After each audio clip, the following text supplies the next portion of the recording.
La principale difficulté réside surtout dans le nombre de véhicules, puisque nous avons des motos, nous avons des fourgons à la gendarmerie.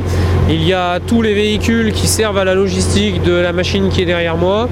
Donc c'est toute une noria qu'il faut réussir à mettre en place, à guider dans le noir, sans gêner en gênant en tout cas le moins possible la circulation routière des autres usagers et en préservant la sécurité de tout le monde. Avec l'impératif d'arriver en temps et en heure sur notre objectif de la nuit qui est donc Lambesc. Il se produira toujours quelque chose qu'on n'a pas imaginé. On a essayé de conceptualiser au mieux la manœuvre. C'est relativement compliqué, mais ça ne l'est pas plus que d'encadrer par exemple le Tour de France, si ce n'est que là c'est une machine et pas un peloton. Ça se déplace à une vitesse un peu différente, les contraintes techniques sont un peu différentes aussi, mais dans la conception de manœuvre, qui a quand même commencé il y a plusieurs années, on a à peu près pris en compte tous les paramètres. La bulle s'étire sur à peu près 300 mètres, 400 mètres. Elle comprend la machine en elle-même qui est déjà longue d'un peu plus de 50 mètres. Nous, gendarmerie, sommes répartis autour à raison de 4 motocyclistes devant qui ouvrent la route, 2 derrière qui la ferment, 2 motards supplémentaires pour les éventuelles interventions, 2 fourgons qui embarquent des gendarmes mobiles en charge éventuellement d'opérations de maintien de l'ordre s'il le fallait.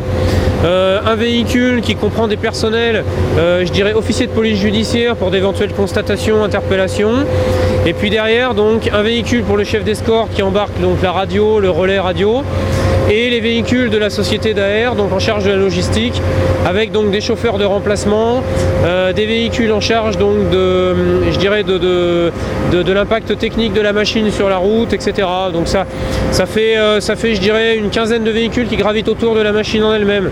Vous avez pu voir depuis le début là, de la manipulation qu'on n'a pas rencontré spécialement d'opposition. Les gens sont plutôt contents d'être là. Je dirais que c'est une forme un peu comme pour les convois Airbus à une époque. C'est je dirais un petit Barnum qui circule. Ils sont contents d'être là. Il y a des gens tout à l'heure qui applaudissaient même le passage de la maquette, puisqu'il y en a beaucoup pour qui ça fait des années qu'ils entendent parler d'ITER et pour eux quelque part ça se concrétise, ça se matérialise. Donc je dirais que pour l'instant ça se passe plutôt bien dans une atmosphère bon enfant. Quelle différence entre le Tour de France et le Tour d'ITER ? La vitesse de circulation. Et donc pour vous le Tour de France est plus acrobatique?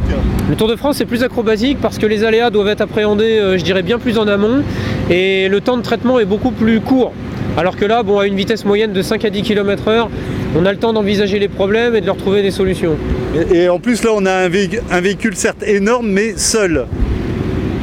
Voilà, tout à fait, un véhicule énorme, 10 mètres de haut, 9 mètres de large, 50 mètres de long, mais qui évolue assez peu rapidement et qui surtout est seul. Ouais, à la différence d'un peloton de cyclistes. Tout à fait, même si le peloton par définition roule en groupé, ça nous représente une petite masse, mais là on risque pas l'échapper.